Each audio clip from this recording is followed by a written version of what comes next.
হরে কৃষ্ণ কৃষ্ণ কৃষ্ণ হরে হরে। তো ভক্তবৃন্দগণ, আজকের ভিডিওটি রয়েছে সনাতন ধর্মে বহু উৎসব ও পার্বণ পালিত হয়ে থাকে। 12 মাসে 13 পার্বণ, তার মধ্যে রামনবমীর গুরুত্ব অত্যন্ত বিশেষ রয়েছে।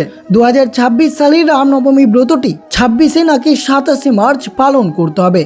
এই পবিত্র দিনটি কবে উদযাপন করতে হবে সকল সনাতন ধর্মের ব্যক্তিদেরকে? এটি সেই পবিত্র দিন যেদিন ভগবান বিষ্ণু মর্যাদা পুরুষোত্তম ভগবান শ্রীরাম রূপে পৃথিবীতে অবতার গ্রহণ করেন। রামনবমী সত্য, ধর্ম, মর্যাদা এবং আদর্শ জীবনের মূলনীতির উৎসব। রামনবমী হিন্দুদের অন্যতম পবিত্র উৎসব, যা ভগবান বিষ্ণুর সপ্তম অবতারে শ্রীরামের দিব্য জন্মবার্ষিক উপলক্ষে এই দিনটি উদযাপন করা হয়ে থাকে। এই দিন সকল ভক্তদের বাড়িতে ভগবান রামকে মর্যাদা পুরুষোত্তম রূপে পুজো করা হয়, যিনি ছিলেন এক আদর্শ রাজা এবং যিনি তার সারা জীবন সত্য, কর্তব্য, করুণা ধারণা করেছিলেন। তাই 2026 সালের 26 নাকি 27 মার্চ এই রামনবমী ব্রতটি পালন হবে।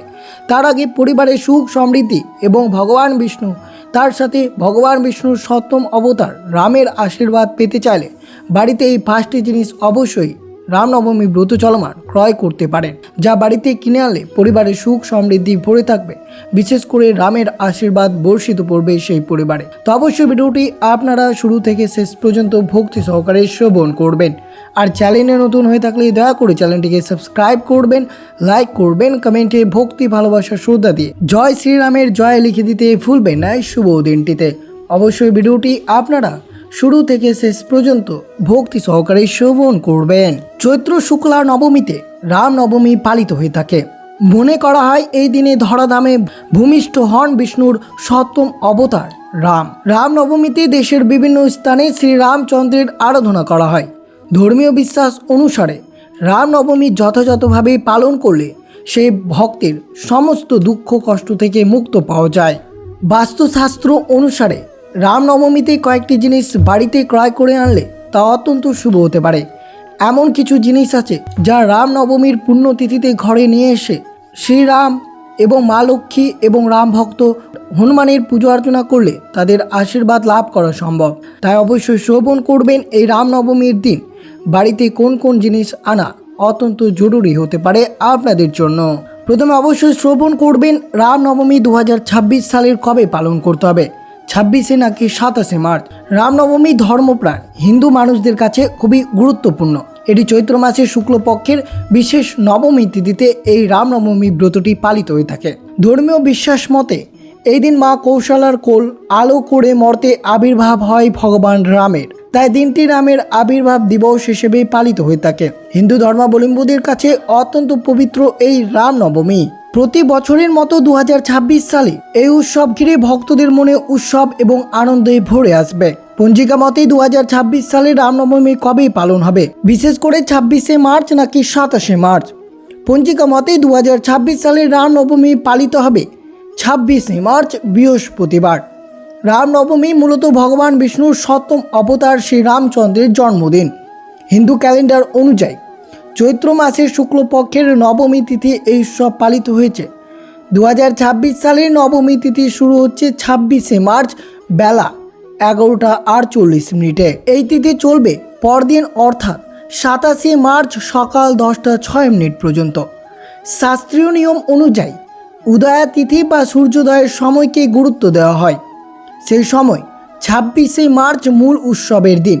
রামনবমীর সবথেকে গুরুত্বপূর্ণ সময় হলো মধ্যাহ্নকাল। বিশ্বাস করা হয় যে দুপুর বেলাতেই শ্রীরামচন্দ্রের জন্ম হয়েছিল। 2026 সালের রাম জন্মের শুভ মুহূর্ত শুরু হচ্ছে সকাল 11:13, যা চলবে দুপুর 1:41 পর্যন্ত। অর্থাৎ ভক্তরা পুজোর জন্য মোট 2 ঘন্টা 28 মিনিট সময় পাবেন। এর মধ্যে দুপুর 12:27 থেকে সব থেকে মহেন্দ্রক্ষণ। এই নির্দিষ্ট সময়ে মন্দিরে মন্দিরে বিশেষ আরতি এবং পুজো সম্পন্ন হবে। তাই এই শুভ দিনে অর্থাৎ 2026 সালের 26 মার্চ বৃহস্পতিবার আপনারা অবশ্যই শ্রীরামচন্দ্রের জন্মদিন উৎসবটি পালন করবেন। তার সাথে অবশ্যই এই শুভ দিনে উপবাস রেখে অবশ্যই মন্দির বা বাড়িতে শ্রীরামচন্দ্রের পুজো অর্চনা করবেন। বাড়িতে বাড়িতে রামচরিতা মানস পাঠ এবং অখণ্ড রামের পাঠের আয়োজন করা অত্যন্ত শুভ হতে পারে এই রামনবমী তিথির দিন। 2026 সালের 26শে মার্চ বৃহস্পতিবার রামনবমীর পুজোর বিধান, কিভাবে বাড়িতে পুজো করবেন, এই নিয়মে পুজো করলে ব্রতটি সম্পূর্ণ হবে এবং কোন কোন জিনিস বাড়িতে ক্রয় করে আনবেন এই শুভ দিনে তা অত্যন্ত ভক্তি সহকারে শ্রবণ করবেন। 26শে মার্চ বৃহস্পতিবার রামনবমীর দিন অবশ্যই যে সকল ভক্তরা ব্রতটি পালন করবেন তাদেরকে উচিত ভোরে ঘুম থেকে উঠে পবিত্র স্নান করা, পুজোর স্থানটি পরিষ্কার করে ফুল ও রঙ্গিলা দিয়ে সাজিয়ে তুলবেন। ভগবান রামের মূর্তি বা ছবি সীতা, লক্ষ্মণ এবং হনুমানের সাথে স্থাপন করবেন।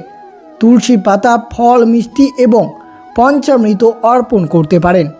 রামনবমী মন্ত্রগুলো জপ করবেন, শ্রীরাম রক্ষা স্তোত্র পাঠ করবেন, মধ্যাহ্নের সময় আরতি করবেন, ভক্ত বা অভাবীদের মধ্যে প্রসাদ বা খাবার বিতরণ করবেন। এই শুভ দিনে যে শক্তিশালী রাম মন্ত্রটি আপনারা জপ করবেন তা হচ্ছে ওম শ্রী রামায় নমঃ, ওম শ্রী রামায় নমঃ, শ্রীরাম জয় রাম, জয় জয় রাম। এই মন্ত্রটি অত্যন্ত 108 বার জপ করতে পারলে তা শুভ হতে পারে আপনাদের জন্য। এই দিন অবশ্যই আপনারা অভিষেকম, ভজন, কীর্তন, রামায়ণের বক্তৃতা, গৃহে পূজা, উপবাস, রামচরিতা মানস পাঠ করা অত্যন্ত শুভ হতে পারে। রামনবমীর দিন অবশ্যই দরিদ্র বা অভাবীদের অন্নদান করতে পারেন, তারও শুভ হতে পারে আপনাদের জন্য। যেহেতু এই দিনটি ভগবান শ্রীরামের জন্মবার্ষিক, যিনি ভগবান বিষ্ণুর অবতার এবং আদর্শ মানবিক মূল্যবোধের প্রতীক, তাই রামনবমী দিনটি অত্যন্ত শ্রদ্ধার সাথে পালন করা উচিত। তো অবশ্যই শ্রবণ করবেন রামনবমীর দিন বাড়িতে কোন কোন জিনিস ক্রয় করে আনা অত্যন্ত শুভ হতে পারে আপনাদের জন্য। বিশেষ করে মনে রাখবেন এই শুভ দিনে অর্থাৎ 2026 সালের 26শে মার্চ বৃহস্পতিবার এই রামনবমীর দিন অবশ্যই আপনারা হলুদ কাপড় বা সোনা ক্রয় করে আনতে পারেন। এর ফলে লক্ষ্মীর আশীর্বাদ, সংসার সুখ সমৃদ্ধি উপচে পড়বে। পাশাপাশি রামনবমীতে সোনা কিনলে প্রীত হন মা লক্ষ্মী। যদিও সোনা কেনা সম্ভব যদি না হয় তাহলে অবশ্যই এই রামনবমীর দিন হলুদ ধাতুর বদলে এই দিন হলুদ কাপড় কিনে আনতে পারেন।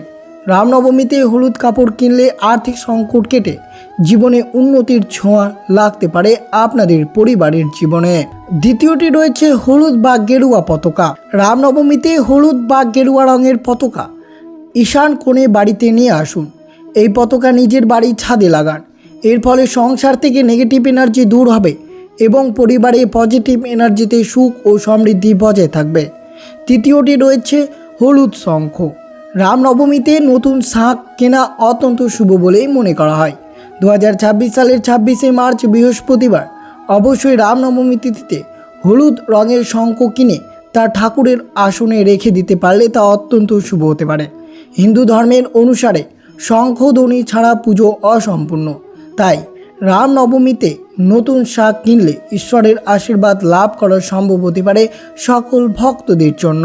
অবশ্যই আপনারা রামনবমীতে এই জিনিসগুলো কিনে আনলে মা লক্ষ্মী এবং বজরংবলী এবং রামচন্দ্রের আশীর্বাদ বছর ভোর পাবেন। এই রামনবমীর দিন অবশ্যই বাড়িতে রাম সীতার মূর্তি ছবি আপনারা কিনে আনুন। রামনবমীতে রাম, সীতা, হনুমানজি একসঙ্গে আছেন এমন ছবি বা মূর্তি স্থাপন করা খুবই শুভ হতে পারে আপনাদের জন্য।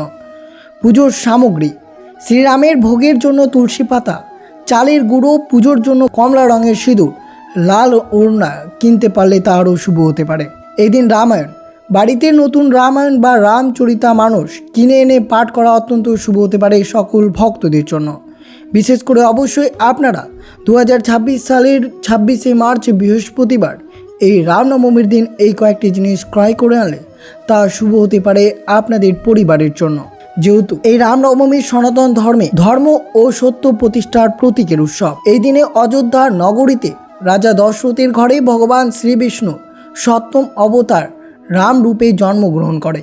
শাস্ত্র অনুযায়ী যখন পৃথিবী অধর্ম, অত্যাচার ও অসুর শক্তির দ্বারা পীড়িত হয়ে পড়েছিল তখন দেবতাদের প্রার্থনায় ভগবান বিষ্ণু সেই রাম রূপে অবতরণ করেছিলেন। এই চৈত্র মাসের শুক্লপক্ষের নবমী তিথিতে রামের জন্ম হয়েছিল, তাই এই দিনটি অত্যন্ত পবিত্রর সাথে কাটানো উচিত সকল ভক্তদেরকে।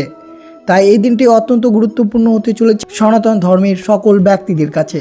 তো অবশ্যই আপনারা শ্রবণ করলেন এই রামনবমীর দিন কোন কোন জিনিস ক্রয় করে আনা অত্যন্ত শুভ হতে পারে আপনাদের জন্য।